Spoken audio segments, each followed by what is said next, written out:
شیخ الجامع استاد العلماء حجت الاسلام والمسلمین شیخ محسن علی نجفی اعلی اللہ مقامہ کے بلندی درجات کے لیے ایک دفعہ سورہ فاتحہ کی تلاوت فرمائیں۔ بسم اللہ الرحمن الرحیم، الحمد للہ رب العالمین الرحمن الرحیم، ایاک نعبد و ایاک نستعین۔ بسم اللہ الرحمن الرحیم، قل هو اللہ احد اللہ الصمد لم یلد ولم یولد ولم یکن لہ کفوا احد۔ بسم اللہ الرحمن الرحیم، قل هو اللہ احد اللہ الصمد لم یلد ولم یولد ولم یکن لہ کفوا احد۔ بسم اللہ الرحمن الرحیم، قل هو اللہ احد اللہ الصمد لم یلد ولم یولد ولم یکن لہ کفوا احد۔ اللہم صلی علی محمد وآل محمد وعجل فرجہم۔ صلوات پڑھیے محمد وآل محمد پہ۔ اللہم صلی علی محمد۔ اعوذ باللہ من الشیطان الرجیم، بسم اللہ الرحمن الرحیم، الحمد للہ الذی جعل الحمد مفتاحا لذکرہ وخلق الاشیاء ناطقۃ بحمدہ والشکر۔ الصلاۃ والسلام علی رسولہ الکریم سیدنا و شفیع ذنوبنا و طبیب نفوسنا و حبیب قلوبنا ابی القاسم محمد صلی اللہ الذی خلق فسوى والذی قدر فہدی الذین اذهب اللہ عنہم الرجس وطہرہم تطہیرا۔ صلی علی محمد۔ اللہم صلی علی محمد وآلہ الطیبین الطاہرین المعصومین۔ اما بعد، بسم اللہ الرحمن الرحیم، وجعلناہم ائمۃ یہدون بأمرنا وأوحینا الیہم فعل الخیرات وإقام الصلاة وإیتاء الزکاة وکانوا لنا عابدین۔ بآواز بلند صلوات۔ اللہم صلی علی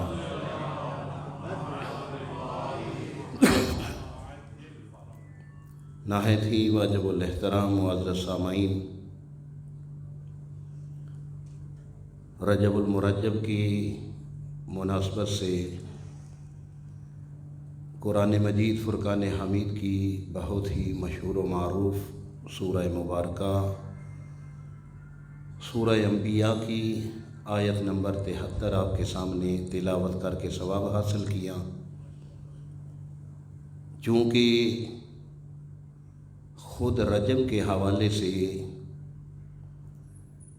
معصومین علیہم السلام سے مروی ہے کہ رجب جنت میں ایک نہر کا نام ہے، اور اس ماہ مبارک میں جو عبد خدا قربتاً الی اللہ ایک روزہ رکھے گا، خدا بند متعال محشر کے دن اس نہر سے اس روزہ دار کو سیراب کرے گا۔ چونکہ اس ماہ مبارک میں بہت سارے ائمہ کی ولادت اور شہادت کی مناسبتیں ہیں، تو اسی حوالے سے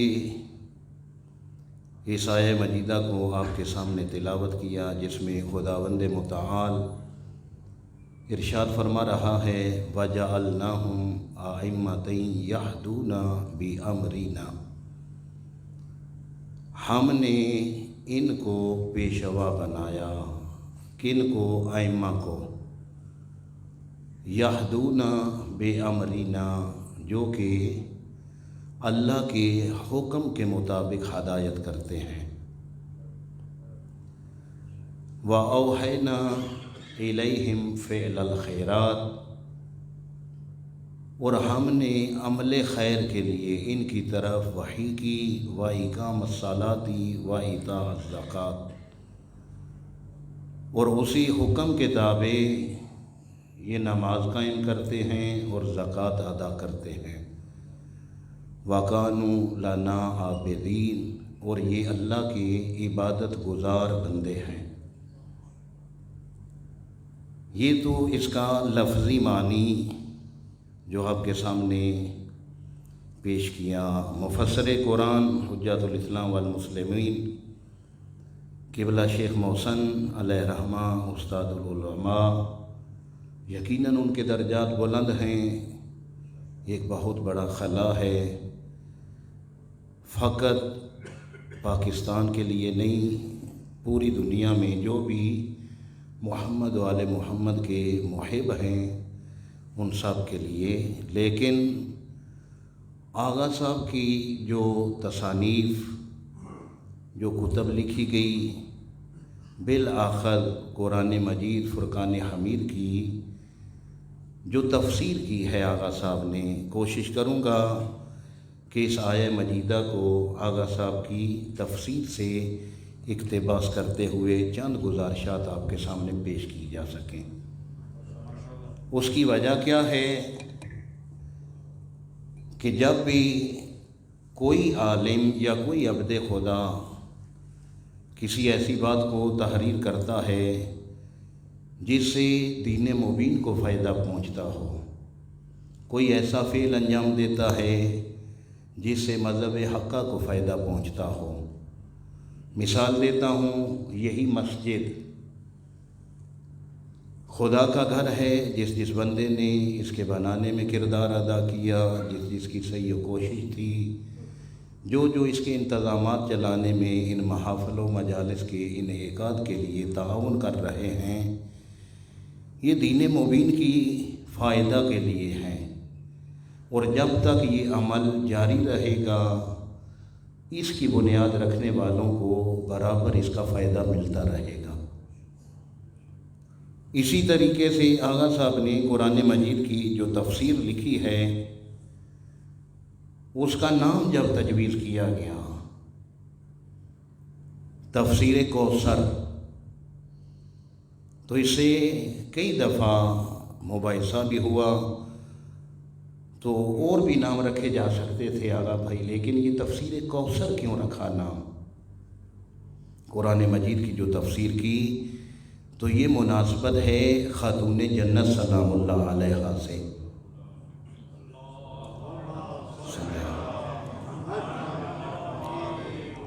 تو اسی تفسیر سے سورہ انبیاء میں آغا صاحب نے جو اس آیہ مجیدہ کی تفسیر کی ہے وہ فرماتے ہیں وَجَعَلْنَاهُمْ، یہ ہم کی ضمیر جو ہے یہ کس کی طرف لوٹ رہی ہے؟ اس کا مرجع کون ہے؟ جس نے کائنات کو خلق کیا ہے، یعنی خدا کی طرف۔ وَجَعَلْنَاهُمْ، ہم نے بنایا، کس نے؟ یعنی رحمان اور رحیم اللہ نے۔ اب اس کے بعد آغا صاحب فرماتے ہیں کہ لفظ امام نہیں ہے، لفظ ائمہ ہے، یعنی خدا نے کسی ایک کو نہیں بنایا بلکہ ائمہ جمع کا صیغہ ہے، توجہ ہے آپ لوگوں کی، یعنی ائمہ کو بنایا، پیشوا، رہنما، رہبر۔ اب اس مباحثے میں ایک لمبی چوڑی تفصیل ہے کہ رہبر کے حوالے سے کہ جو منزل تک پہنچائے، فرمایا کہ اللہ نے ایک نہیں ائمہ بنائے ہیں، یعنی واحد کا صیغہ نہیں ہے، جمع کا صیغہ۔ اور پھر کیا لکھا کہ ہم کی ضمیر یہ بتلا رہی ہے کہ ائمہ بنانا بندوں کا کام نہیں، خدا کا کام ہے، توجہ ہے آپ لوگوں کی۔ یہدون بے امرینا، وہ ائمہ کون ہیں؟ جو اللہ کے امر کے مطابق ہدایت کرتے ہیں، یعنی ان کی اپنی ذات شامل نہیں ہوتی۔ اب دنیا کو دیکھنا پڑے گا وہ کون سے ایسے ائمہ ہیں جن کا عمل خدا کی رضا بن جاتا ہے۔ بلکہ امام باقر علیہ السلام، ایک صلوات پڑھیے مولا کی ذات پہ۔ مولا واقع کی ملاقات حضرت جابر سے ہوئی۔ یہدونا بے امرینا، اس آیت کے جز پہ توجہ رکھیے گا کہ جو اللہ کے حکم کے مطابق ہدایت کرتے ہیں، ان کی اپنی ذات اس میں انوالو نہیں، وہ وہی کرتے ہیں جو ان کا خدا چاہتا ہے۔ ضعیفی کا عالم ہے اور بچپنا ہے حضرت باقر العلوم کا۔ ملاقات ہوئی، صحابی رسول نے سرکار کے ہاتھ کو بوسہ دیا۔ اس سے پہلے کہ کچھ کلام کرتے، میرے مولا واقع ارشاد فرماتے ہیں کہ میرے جد کے صحابی وہ سلام پہنچاؤ جو اللہ کے نبی نے میرے لیے امانت دیا تھا۔ توجہ ہے آپ لوگوں کی؟ یعنی میرے مولا واقع وجہ تخلیق کائنات نے حضرت جابر سے فرمایا تھا کہ تو میرے 5ویں فرزند سے ملاقات کرے گا، اور جب تو باقر سے ملے تو میرا سلام پہنچا دینا۔ اب ولادت سے پہلے پیغمبر علیہ السلام جو امانت اپنے صحابی کو دے رہے ہیں، جنہیں خدا نے چنا ہے، وہ خود کہہ رہے ہیں کہ وہ امانت ہم تک پہنچا دو۔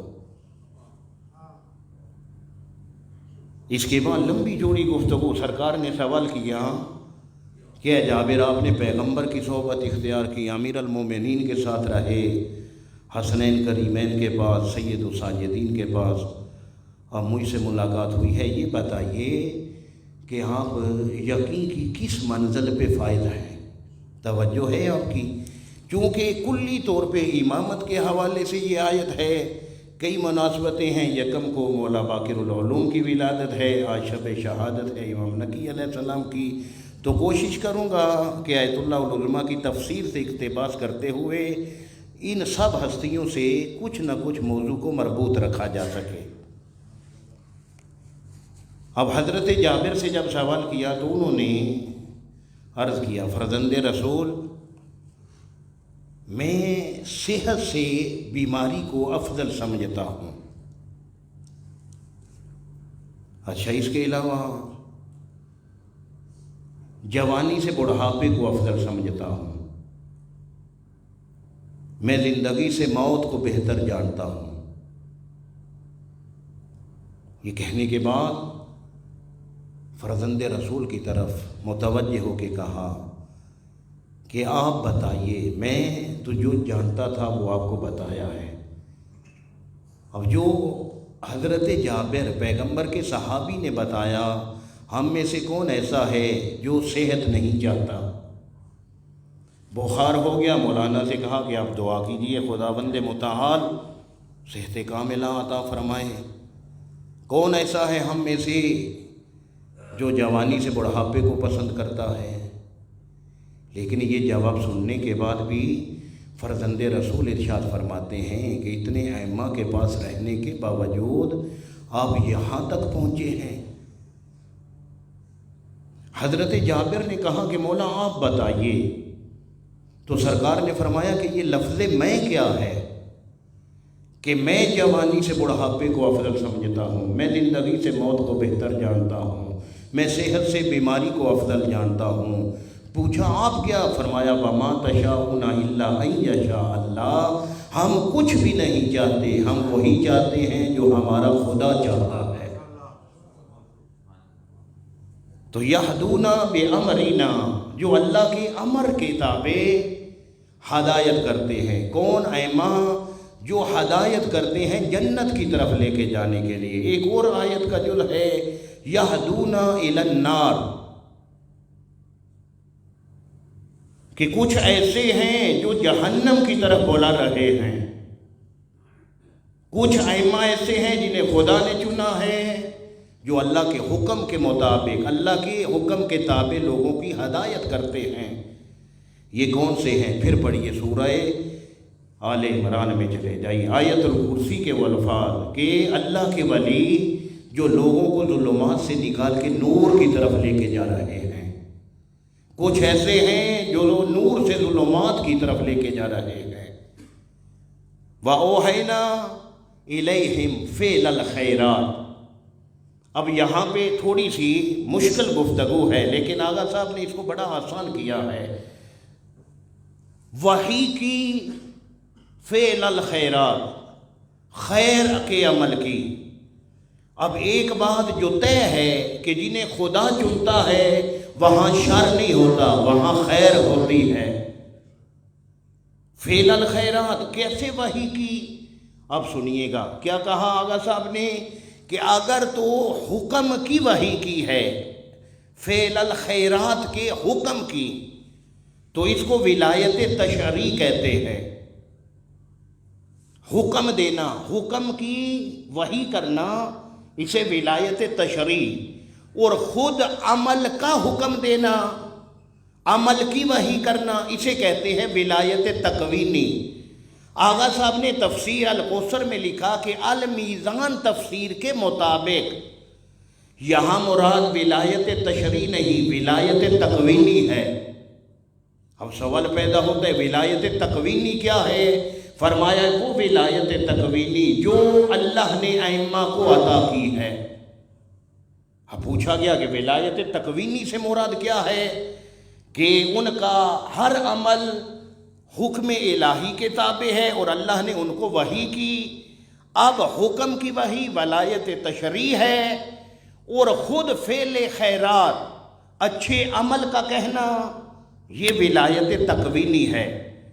تو اس کے ذیل میں لکھتے ہیں کہ حکم نماز جب تک نہیں تھا، اس سے پہلے لوگ نماز نہیں پڑھتے تھے۔ اب جیسے ہی آیت نازل ہوئی، پیغمبر نے لوگوں کو سنایا، نماز پڑھنے کا حکم آیا، روزے نہیں تھے، لوگ نہیں رکھتے تھے۔ یا ایھا الذین آمنوا اذا قمتم الی الصلاۃ فاغسلوا وجوہکم وایدیکم الی المرافق۔ وضو کی آیت آئی، طریقہ بتایا گیا۔ اس سے پہلے لوگوں کو وضو کا طریقہ پتہ نہیں تھا۔ روزے کا حکم آیا، اس سے پہلے لوگ روزہ نہیں رکھتے تھے۔ حکم سننے کے بعد لوگوں نے روزہ رکھا۔ لیکن جو ائمہ ہیں، کیا وہ حکم کے بعد عبادت کرتے ہیں؟ فرمایا نہیں، وَقَالُوا لَنَا عَابِدِينَ، یہ اللہ کے عبادت گزار بندے ہیں۔ حکم کے بعد جو عبادت کرے وہ امت مصطفیٰ ہے، جو حکم سے پہلے عابد ہوں وہ ائمہ معصومین علیہ السلام ہیں۔ یعنی یہ یہاں آ کے عابد نہیں بنے، یہ وہاں سے عابد بن کر آئے ہیں۔ اب سنیے گا، اسی کے متن میں قبلہ شیخ محسن نجفی علی اللہ مقامہ لکھتے ہیں کہ پھر پیغمبر کی اس حدیث سے اقتباس کرنا پڑے گا کہ یہ حکم الہی کے بعد عابد نہیں ہیں، کہ جب نماز کا حکم آیا اس کے بعد نماز پڑھی، جب روزہ رکھنے کا حکم آیا اس کے بعد ائمہ نے روزہ رکھا، نہیں۔ کہتے ہیں پیغمبر نے فرمایا انا و علی من نور واحد، میں اور علی ایک نور کے دو حصے ہیں۔ اچھا، پھر کیا لکھا؟ قبلہ لکھتے ہیں کہ پیغمبر نے فرمایا ہم دونوں خدا کی تسبیح و تقدیس کرتے تھے۔ اگلا جملہ توجہ طلب ہے کہ میں اور علی تسبیح و تقدیس کرتے تھے اور لا الہ الا اللہ کی تحلیل کرتے تھے۔ پھر پیغمبر نے فرمایا، آغا صاحب نے اپنی تفسیر میں لکھا کہ ہماری تسبیح کو دیکھ کے ملائکہ نے خدا کی تسبیح کرنا سیکھی، ہماری تقدیس کو دیکھ کے ملائکہ نے خدا کی تقدیس دیکھی۔ اب لا الہ الا اللہ اس کی تحلیل ہم کرتے تھے۔ اس سے مراد کیا ہے؟ پڑھیے شیخ محسن نجفی صاحب علی اللہ مقامہ کی تفسیر، اور پھر یہ نقوش عصمت میں امام نقی علیہ السلام سے سوال کیا گیا۔ ایک صلوات پڑھیے بآواز بلند کہ لا الہ الا اللہ اس کی تحلیل، اس کی معرفت کیا ہے کہ ہم لا الہ الا اللہ کی تحلیل کرتے تھے۔ تو جس امام کی شہادت کے سلسلہ میں آپ جمع ہیں، سرکار نے ارشاد فرمایا کہ تم یہ بتاؤ کہ وہ کون سا ایسا کلمہ ہے جس کے پہلے حصے میں کفر ہے، دوسرے حصے میں ایمان ہے۔ اس نے کہا کہ فرزند رسول آپ بہتر جانتے ہیں کہ وہ کیسا کلمہ جس کے پہلے جز میں کفر ہے، دوسرے میں ایمان ہے۔ تو مولا نے فرمایا لا الہ الا اللہ، جب تک تم لا الہ کہتے ہو کوئی الہ نہیں ہے، کوئی عبادت کے لائق نہیں ہے۔ اگر الا اللہ نہ کہا جائے تو بندہ کافر ہو جاتا ہے۔ کہا کہ اس الا اللہ سے تحلیل کرنا، خدا کی طرف لوگوں کو دعوت دینا کہ کوئی عبادت کے لائق نہیں ہے، کوئی سجدہ کے لائق نہیں ہے، اگر ہے الا اللہ، وہ اللہ ہے جس نے کائنات کو خلق کیا ہے۔ لا الہ الا اللہ کی تحلیل کرنا۔ پھر فرمایا میرے مولا نے کہ خدا نے اپنی پہچان کے لیے، اپنی معرفت کے لیے 14 کو خلق کیا ہے، پھر جو کچھ بنا ہے ان کی محبت میں خلق ہوا ہے۔ خدا ایک چھپا ہوا خزانہ تھا، اس نے چاہا کہ میری پہچان ہو۔ حدیث قدسی پڑھیے تو خدا نے 14 کے نور کو خلق کیا، اس کے بعد آپ حدیث قصہ پڑھتے ہیں جو کچھ خلق ہوا ہے ان 5 کی محبت میں خلق ہوا ہے۔ کن 5 کی؟ جو زیر قصہ تھے، جو اہل بیت اطہار تھے، جن کے تعارف میں خدا نے پوچھا جب ملائکہ نے کہ خدایا تو یہ جو قصیدے پڑھ رہا ہے کہ میں نے تھلکتے سمندر، تیرتی کشتیاں، بچھی ہوئی زمین آسماں، سب کچھ ان کی محبت میں خلق کیا ہے، یہ ہے کون؟ تو کیا الفاظ ہے؟ ہم فاطمہ، یہ فاطمہ ہے۔ سنیے کوثر کیوں نام رکھا؟ آغا صاحب کی محبت دیکھیے، عقیدت دیکھیے اس معصومہ سے۔ ہم فاطمہ و ابوہا و بانوہا و بنوہا، کہ میرے ملائکہ یہ فاطمہ ہے، یہ اس کے بابا ہیں، یہ اس کا شوہر ہے، یہ اس کے بیٹے ہیں۔ ہم بھی حدیث قصہ پڑھتے ہیں، آپ بھی سنتے ہیں، جب یہاں پہ پڑھا جاتا ہے لوگ صلوات بھی پڑھتے ہیں، لیکن کبھی تو سوال کریں اپنے خطیب سے کہ یہ جن کا تعارف ہو رہا ہے ان میں مرکزی حیثیت فاطمہ کی نہیں، مصطفیٰ کی ہے۔ اس ہستی میں وجہ تخلیق کائنات بھی بیٹھے ہوئے ہیں، یہ تعارف نہیں کروایا یہ میرا رسول ہے، یہ اس کی بیٹی ہے، یہ اس کا داماد ہے، یہ اس کے نواسی ہیں، بلکہ فاطمہ، یہ فاطمہ ہے۔ کیوں؟ یہ علماء بتائیں گے کہ خدا نے فاطمہ کا تعارف کیوں کروایا؟ اس لیے کہ یہاں تعارف ہے اہل بیت رسول کا۔ کہیں لوگ مصطفیٰ سے رشتہ داری کی وجہ سے اہل بیت میں شامل ہونے کا دعویٰ نہ کریں۔ کہا کہ میں نے فاطمہ کا تعارف کروا کے بتا دیا کہ اہل بیت میں وہ شامل نہیں جو محمد کا رشتہ دار ہے، اہل بیت میں وہ شامل ہے جو فاطمہ کا رشتہ دار ہے۔ لا الہ الا اللہ کی تحلیل کرتے تھے، ہم سے تسبیح و تقدیس سیکھی، ہم سے ملائکہ نے تسبیح سیکھی، ہم اللہ کی عبادت کرتے تھے۔ تو اس کا مطلب ہے یہ یہاں آ کے عابد نہیں ہیں، ائمہ وہاں بھی اللہ کی عبادت کرتے تھے۔ پھر پیغمبر نے فرمایا کہ جب اللہ نے حضرت آدم کو خلق کیا تو ہمارے نور کو آدم کی پیشانی میں منتقل کر دیا۔ اب جب حضرت آدم کی پیشانی میں منتقل ہوا، حضرت آدم کو دنیا میں بھیجا، اب واپس جانے لگے تو فرمایا کہ اپنے بعد والے کی وصیت کرو۔ کیا کرو؟ اپنے بعد والے کی وصیت۔ ہر معصوم پہ لازم ہے پہلے کی تائید کرے، اور پہلے پہ لازم ہے بعد والے کی وصیت کرے۔ حضرت آدم نے ساری اولاد کو جمع کر کے حضرت حبۃ اللہ، جنہیں حضرت شیس علیہ السلام کہتے ہیں، ان کے بارے میں وصیت کی کہ میرے بعد یہ میرا نائب ہے، جیسی اطاعت میری تھی ویسی اطاعت اس کی ہے۔ امر الہی ہوا، حضرت آدم علیہ السلام نے پردہ کیا.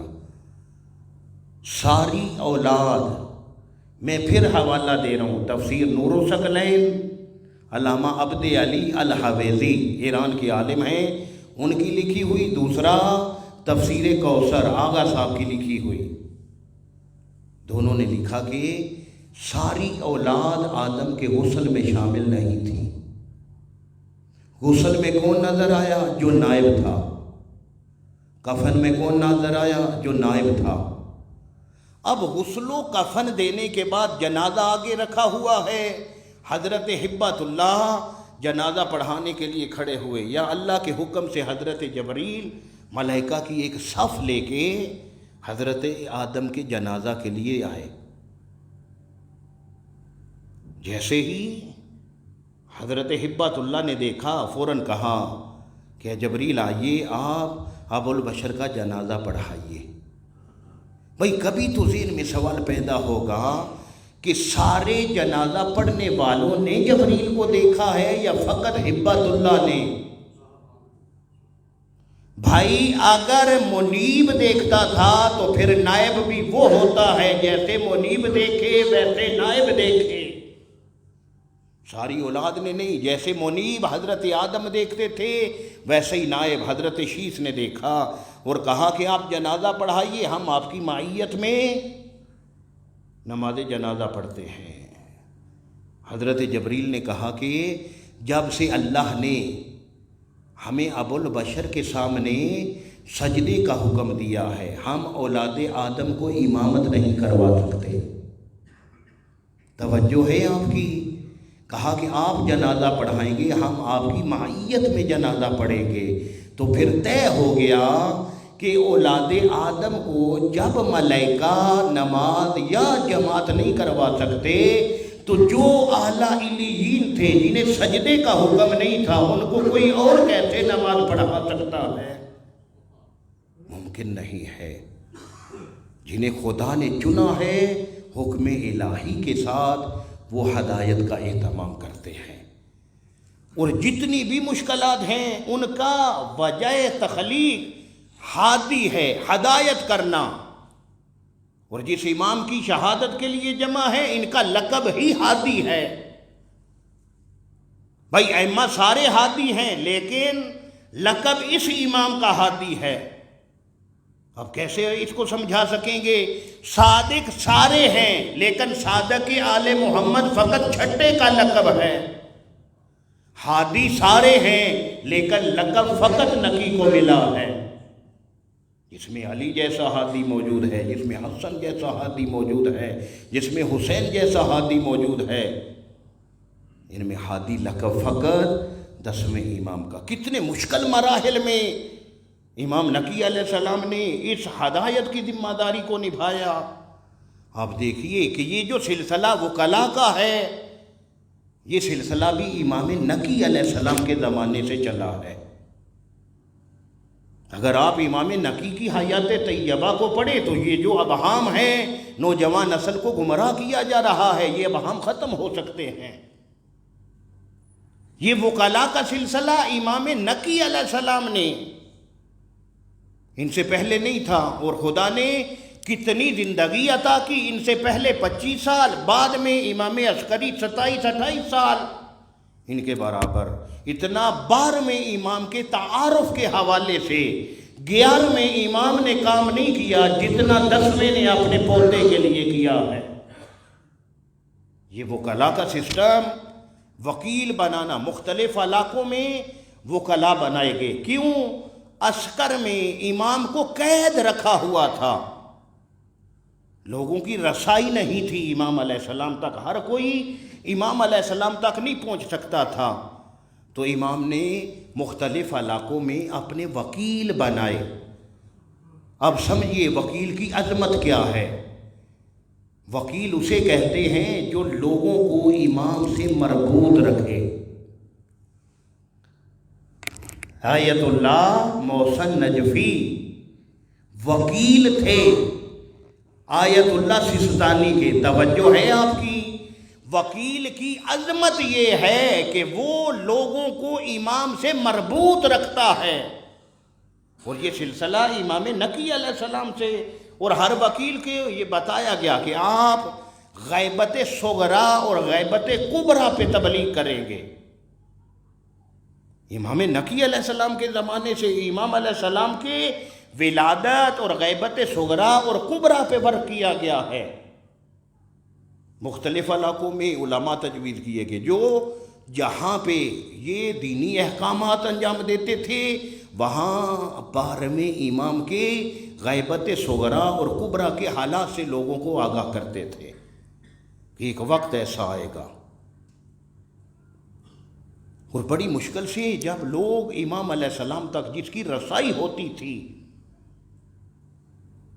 ہدایہ دینے کے لیے، خمس ادا کرنے کے لیے یا شرعی مسئلے کے لیے، تو سرکار ارشاد فرماتے تھے کہ میرے پاس پہنچنے کے لیے اگر تمہیں کوئی دقت ہے یا مشکل پیش ہے تو تمہارے علاقے میں فلاں وکیل ہے، آپ اس سے رجوع کریں، جو وہ کہے گا سمجھو نقی وہی کہہ رہا ہے۔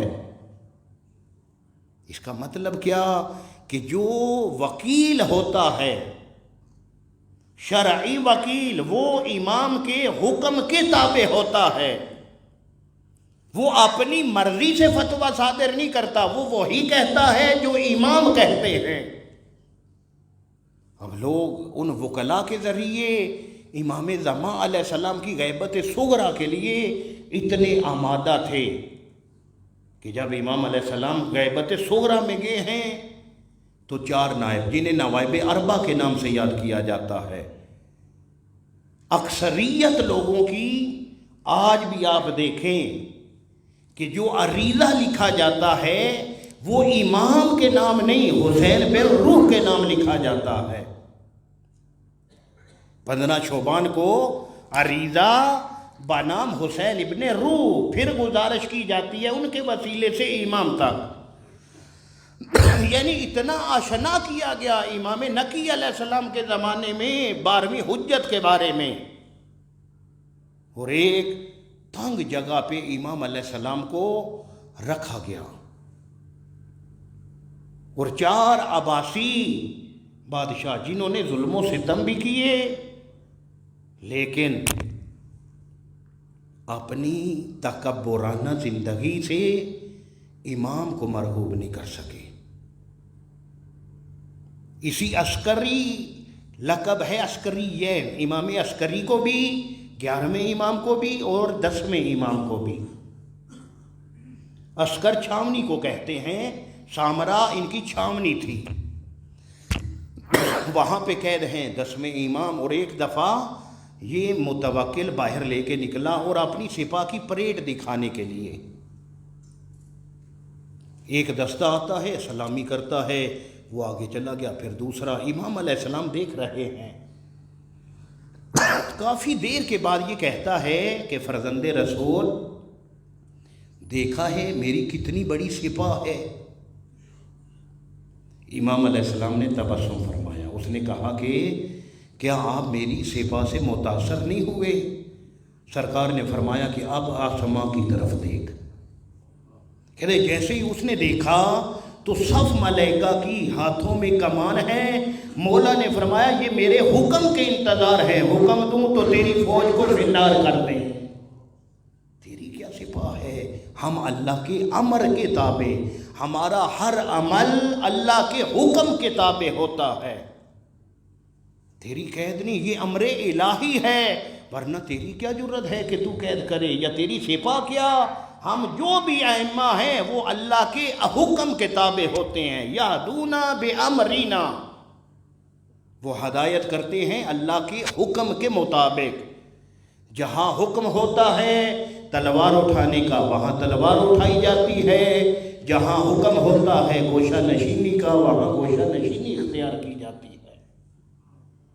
اگر صلح ہے تب بھی اللہ کے امر کے تابع، اگر خروج ہے تب بھی اللہ کے امر کے تابع، اپنی رضا اس میں شامل نہیں ہے۔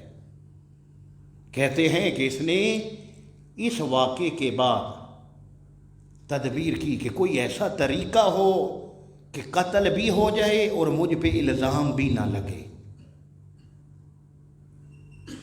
تو جس پنجرے میں شیر قید تھے ان کو بھوکا رکھا گیا، اور فرزند رسول کو اس پنجرے میں داخل کیا گیا اس لیے کہ درندے چیر پھاڑ کھائیں گے اور ہمارے اوپر الزام نہیں آئے گا۔ لیکن اسے پتہ نہیں تھا کہ یہ بندوں کا بنایا ہوا نہیں ہے، یہ خدا کا بنایا ہوا ہے۔ جیسے ہی امام علیہ السلام کو اس پنجرے میں داخل کیا، جتنے شیر تھے وہ امام علیہ السلام کے قدموں پہ گر کے بوسہ دینا شروع کر دیا۔ اب جب باہر نکلے تو اس نے سوال کیا فرزند رسول سے کہ یہ درندہ ہے، یہ نقصان پہنچاتا ہے، یہ بھوکے بھی تھے، آپ کو اذیت نہیں پہنچائی بلکہ آپ کے قدموں میں بیٹھ کے وجہ کیا ہے؟ کہا کہ اللہ نے ہماری اطاعت کا حکم فقط انسانوں کو نہیں دیا، جہاں جہاں خدا کی خدائی ہے وہاں وہاں ائمہ کی امامت کا حکم ہے۔ ایک امامت جزئی ہے، ایک امامت کلی ہے۔ جو اللہ نے ابراہیم کو امامت عطا کی وہ امامت جزئی تھی، انی جاعلک للناس اماما، ہم نے تجھے لوگوں کا امام بنایا۔ اس کا مطلب ہے کہ ابراہیم کی امامت فقط انسانوں تک محدود تھی، کسی اور مخلوق پہ نہیں، لیکن علی سے مہدی تک یہ فقط انسانوں کے امام نہیں، خدا کی ہر مخلوق کے امام ہیں، ہر کوئی ان کے تابع ہے۔ لیکن سوال پیدا ہوتا ہے کہ اتنی قید، اتنی مشکلات، لوگوں کی رسائی نہیں ہے امام علیہ السلام تک، پھر بھی لوگوں کو امام زمان کے حالات کے بارے میں آگاہی کی گئی۔ تو آج جو ہم ریت ہیں امام کی، ہم اپنے امام کے ظہور کے لیے کیا کر رہے ہیں؟ جس کی جتنی تاکید اس امام علیہ السلام نے اپنے وکلاء کو کی تھی کہ آپ زمین ہموار کریں، لوگ گمراہ نہ ہو جائیں غیبت صغرا کے زمانے میں یا غیبت کبریٰ کے زمانے میں۔ آج غیبت کبریٰ ہے، جس امام کو آپ رونے کے لیے آئے ہیں اس کا پوتا پردہ غیبت میں خون رو رہا ہے۔ ظہور کے اسباب کس نے بنانے ہیں؟ ہم نے اور آپ نے۔ اس کا مطلب کیا نمازیں زیادہ پڑھنے سے امام علیہ السلام کا ظہور ہوگا؟ روزے زیادہ رکھنے سے امام علیہ السلام کے ظہور کا راستہ ہموار ہوگا؟ بھئی یہ واجبات ہیں، یہ فرائض ہیں۔ نماز پڑھو گے خدا اجر عطا کرے گا، نہیں پڑھو گے اس کے بارے میں سزا دی جائے گی۔ روزہ فرض ہے، رکھو گے تو اس کی جزا ہے، نہیں رکھو گے اس کی سزا ہے، یہ تو فرائض میں ہے۔ امام علیہ السلام کے ظہور کا راستہ کیسے ہموار ہوگا؟ فقط دعائے ظہور پڑھنے سے ہم بری و ذمہ ہو جائیں گے؟ نہیں، بلکہ دعائے ظہور پڑھنے کے بھی انسان کے اپنے مادی فوائد ہیں،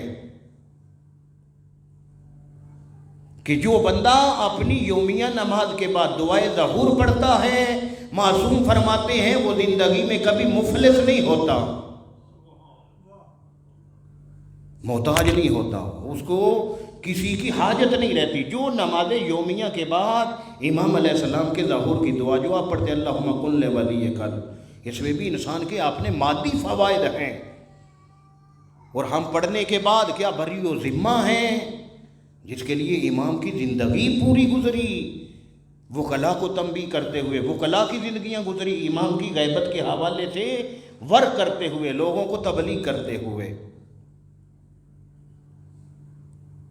ہر انسان کو اپنے نفس کا محاسبہ کرنا چاہیے کہ میں زندگی ایسے گزار رہا ہوں جیسے میرا امام چاہتا ہے۔ ایک فرمان سنیے، اس کے بعد آپ کی زحمت کو تمام کروں۔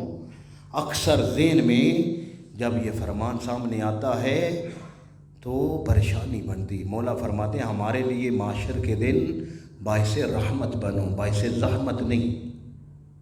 جو کائنات کے لیے رحمت ہے ہم ان کے لیے کیا رحمت بنیں گے؟ شیعہ کہلوانا آسان ہے، شیعہ بننا بڑا مشکل ہے، اور مشکل بھی ہم نے بنایا ہوا ہے. بلکہ جتنا لطف اس صحیح میں ہے اتنا کہیں اور نہیں ہے. اب شیعہ کی صفات جو امام نقی علیہ السلام نے بتائی ہیں ان صفات پہ عمل کرنا شروع کرے، دیکھیں پھر لطف کیا ہے. امام علیہ السلام نے پہلی صفت امام نقی علیہ السلام نے جو مومن کی بتائی ہے کہ وہ ہر وقت وضو میں رہتا ہے. اب اس کی تفصیل میں آغا زہدی استاد العلماء ہیں، ہمارے اساتذہ کی جگہ پہ ہیں، کبھی ان سے پوچھئے کہ ہر وقت وضو میں رہنے کا کیوں حکم ہے کہ مومن ہر وقت باوضو رہتا ہے؟ فرمایا کہ جب وہ باوضو رہتا ہے تو پھر اس کا سانس لینا بھی تسبیح بن جاتا ہے، اس کا ہر عمل اس کے ثواب میں اضافے کا سبب بن جاتا ہے. دوسرا فرمایا کہ اول وقت میں نماز ادا کرتا ہے. آپ اول وقت میں نماز ادا کریں، دیکھیں اس میں لطف کیا ہے، روحانیت کیا ہے. پھر تیسری بات، جس معاشرے میں وہ زندگی بسر کر رہا ہے لوگوں کو اس سے خیر ہی خیر ہو، لوگ اس سے استفادہ کریں، مستفید ہوں، لوگوں کو وہاں سے خیر حاصل ہو. کیوں؟ یہ ان کا ماننے والا ہے جن کو خدا نے وحی کی فعل الخیرات کی کہ وہاں پہ خیر ہی خیر ہے، شر وہاں پہ نہیں ہے. یہ 10ویں امام کی زندگی، اور جب قید خانے میں آخری وقت میں ڈالا گیا مولا کو، نقوش عصمت کتاب میں میں نے پڑھا کہ سورج کی روشنی بھی وہاں پہ نہیں جاتی تھی، لیکن جو کھانا دینے والے تھے ان سے لکھا گیا کہ جب بھی ہم اس جگہ جاتے تو ایک بات کہہ کے نقی کے گریے کی صدا سنتے تھے ہم، کہ جب گریا کرتے تھے تو ایک ہی جملہ کہتے تھے، ہائے سجاد. کیا کہتے تھے؟ ہائے سجاد. ایک تقیے کی حالت میں محب تھا مولا کا، اور اس کی ڈیوٹی لگی تو وہ ایک دفعہ کھانا لے کے وہ کہتا ہے کہ میں جب پہنچا ہوں میں نے سلام کیا تو کیا دیکھا کہ مولا کی ریش مبارک آنسوؤں سے تر ہے، اور بار بار ایک ہی جملہ، ہائے سجاد، ہائے زین العابدین. کہتے ہیں میں نے سوال کیا کہ مولا آپ کی تنہائی، آپ کی قید، آپ کے اوپر یہ جو ظلم ہو رہا ہے، آپ اسے یاد کر کے نہیں روتے؟ آپ سید و ساجدین کو یاد کر کے کیوں اتنا روتے ہیں؟ جب بھی روتے ہیں ہائے سجاد کیوں؟ فرمایا میں تنہا ہوں، وطن سے دور ہوں، قید ہوں، لیکن میرے ساتھ میری ماں اور بہن قید نہیں ہے. سجاد کی مظلومیت یاد کر کے اس لیے روتا ہوں، وہ اکیلے قیدی نہیں تھے، عصمت و طہارت کے پردہ دار ان کے ساتھ سر پہ رکھنا کبھی اس بازار میں.